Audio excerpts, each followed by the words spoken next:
మీరు మీ గదిలో ఒంటరిగా కూర్చున్నప్పుడు కళ్ళు మూసుకొని ఒకసారి ఆలోచించండి, అసలు ఈ ప్రపంచంలో మీది అంటూ ఏముంది? మీరు అమితంగా ప్రేమించే మనుషులు, ప్రాణమిచ్చే స్నేహితులు, నమ్మిన బంధువులు, వీళ్ళంతా రేపొద్దున్న మీకు కష్టం వస్తే పక్కన ఉంటారని గ్యారెంటీ ఉందా? నిజం చెప్పమంటారా? చీకటి పడగానే మీ నీడ కూడా మిమ్మల్ని వదిలేస్తుంది. మరి అటువంటిప్పుడు రక్త సంబంధికులు లేదా ప్రాణ స్నేహితులు కష్టాల్లో ఉన్నప్పుడు వెన్నుపోటు పొడిచారని బాధపడటం మీ మూర్ఖత్వం కదా. ఈ మాటలు వినటానికి కొంచెం విచిత్రంగా ఉండొచ్చు, కానీ ఇదే పరమసత్యం. ఈ రోజు మనం మనుషుల స్వభావాన్ని, ఆ వెన్నుపోటు వెనుకున్న నిగూఢ రహస్యాన్ని మరియు ఆ బాధ నుంచి బయటపడి ఒక యోగిలా ప్రశాంతంగా ఎలా ఉండాలో లోతుగా మాట్లాడుకుందాం.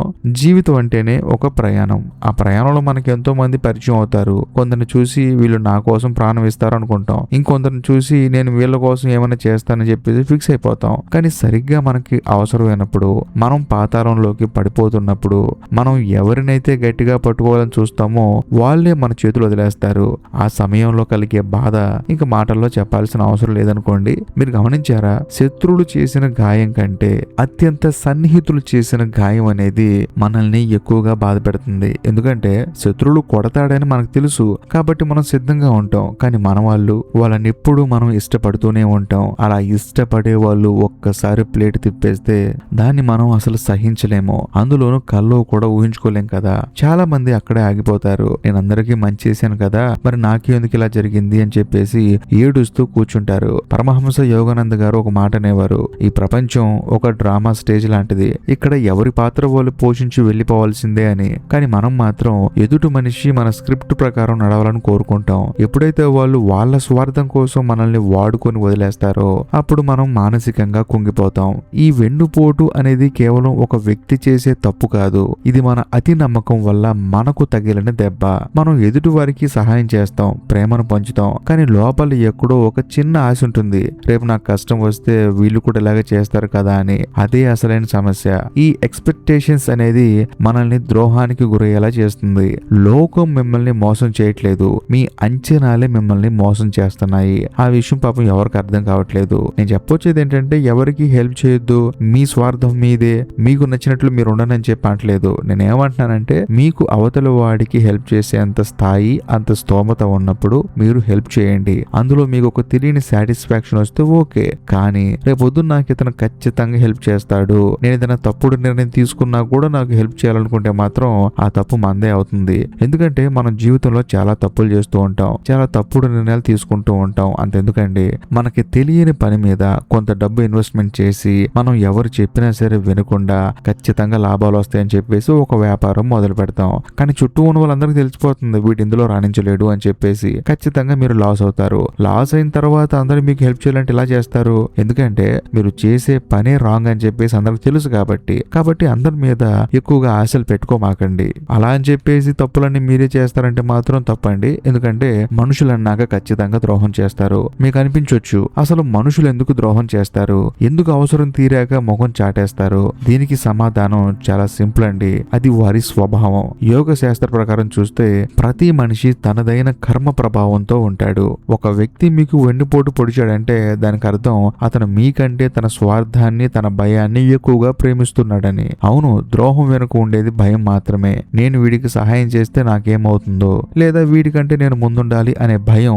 అలాగే ఈర్ష్య ఒక మనిషిని ద్రోహం చేసేలాగా మారుస్తాయి. అందులోనూ తప్పు మనది కూడా ఉంటుంది. ఎందుకంటే మనం తప్పుల మీద తప్పులు చేస్తూనే ఉంటాం. ఆ తప్పు ఏంటంటే ఎదుటి మనిషిని మన కళ్ళతో కాకుండా మన ఊహలతో చూస్తూ ఉంటాం. వాడు మంచోడై ఉంటాడు, వాడు ఖచ్చితంగా చెడ్డోడు కాదు అని చెప్పేసి ఊహించుకుంటామే తప్ప మనం వాడిని డైరెక్ట్ గా చూడము. అదే మనం చేస్తున్న పెద్ద తప్పు. అంతేకాకుండా మనం ఎలాగైతే ఊహించుకుంటామో వాడు అలా బిహేవ్ చేయనప్పుడు మనం ఖచ్చితంగా బాధపడతాము. ఊహించుకునేది మనమే, ఇక్కడ బాధపడేది కూడా మనమే. నిజానికి అవతల వాళ్ళు ఎప్పుడూ మారలేదు, వాళ్ళు ఎప్పుడూ ఒకేలా ఉన్నారు. కానీ మీరేంటంటే వాళ్ళు మంచోళ్ళేమో అని చెప్పేసి ఊహించుకొని వాళ్ళకు ఒక ట్యాగ్ లైన్ ఇచ్చి సడన్ గా వాళ్ళు మంచోళ్ళుగా లేరని చెప్పేసి బాధపడుతూ ఉంటారు. మరో ముఖ్యమైన విషయం ఏంటంటే శక్తి. మీరు ఎవరి మీదైతే అతిగా ఆధారపడతారో ఆ వ్యక్తికి మీరు మీ శక్తి ధారపోస్తున్నట్లే లెక్క. మీరు మానసిక బలహీనతతో ఎవరైనా పట్టుకుంటే వాళ్ళు మిమ్మల్ని భారంగా భావిస్తారు.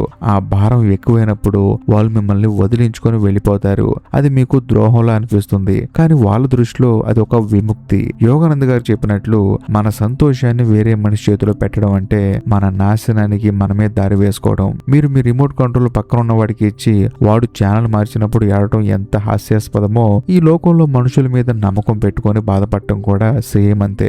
ఇప్పుడు అసలైన పాయింట్కి వద్దాం. ఈ వెన్నుపోటు నుంచి, ఈ మానసిక వేదన నుంచి బయటపడటం ఎలాగా? మొదటగా డిటాచ్మెంట్, వైరాగ్యం అలవర్చుకోవాలి. వైరాగ్యం అంటే అడవుల్లోకి వెళ్ళిపోవడం కాదు, అందరితో కలిసి ఉంటూనే ఎవరికి మానసిక బానిస కాకుండా ఉండటం. మీరు ఎవరికైనా సహాయం చేస్తున్నారా, అది దైవ కార్యంగా భావించి చేయండి. నేను చేశాను కాబట్టి వాడు తిరిగి చేయాలి అనే లెక్కలు మీ మైండ్ లోంచి డిలీట్ చేసేయండి. మీరు ఇచ్చేది తిరిగి వస్తుందని ఆశించినప్పుడు వాడు ఇవ్వకపోయినా మీకు అసలు బాధ అనిపించదు.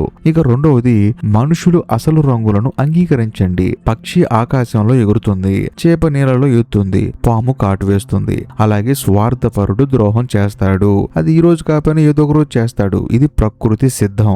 ఇందులో ఆశ్చర్యపోవడానికి ఏం లేదు. ఒక మనిషి మిమ్మల్ని మోసం చేశాడంటే అతను తన నిజ స్వరూపాన్ని మీకు చూపించడని అర్థం.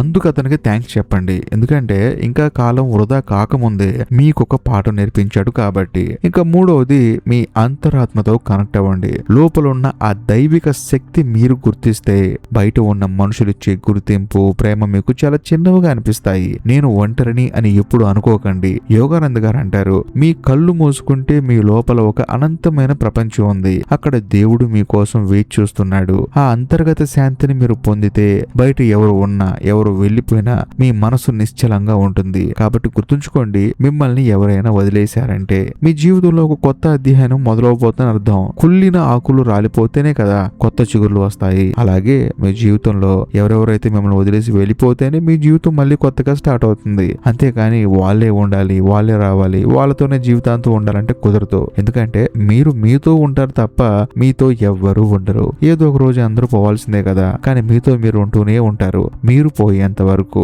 ఈ రోజు నుంచి మీ జీవితాన్ని ఒక కొత్త కోణంలో చూడటం మొదలు పెట్టండి. వెన్నుపోటు పొడిచిన వారిని ద్వేషించడం మానేయండి. ఎందుకంటే ద్వేషం అనేది మీరు తాగే విషం. అది ఎదుటివాడిని చంపదు, మిమ్మల్ని చంపుతుంది. వారిని క్షమించేయండి, వారి కోసం కాదు, మీ మనశ్శాంతి కోసం. సో జీవితం మెరుగుపరచుకోవడానికి ఈ 3 సూత్రాలను పాటించండి. ఒకటి, సెల్ఫ్ రిలయన్స్. మీ అవసరాలకి, మీ సంతోషాలకి మరొకరి మీద ఆధారపడకండి. ఆర్థికంగానే కాదు, మానసికంగా కూడా మీరు ఒక స్ట్రాంగ్ పిల్లర్ లా ఉండాలి. మీరు సంతోషంగా ఉండటానికి కేవలం మీరు ఉంటే సరిపోతుంది.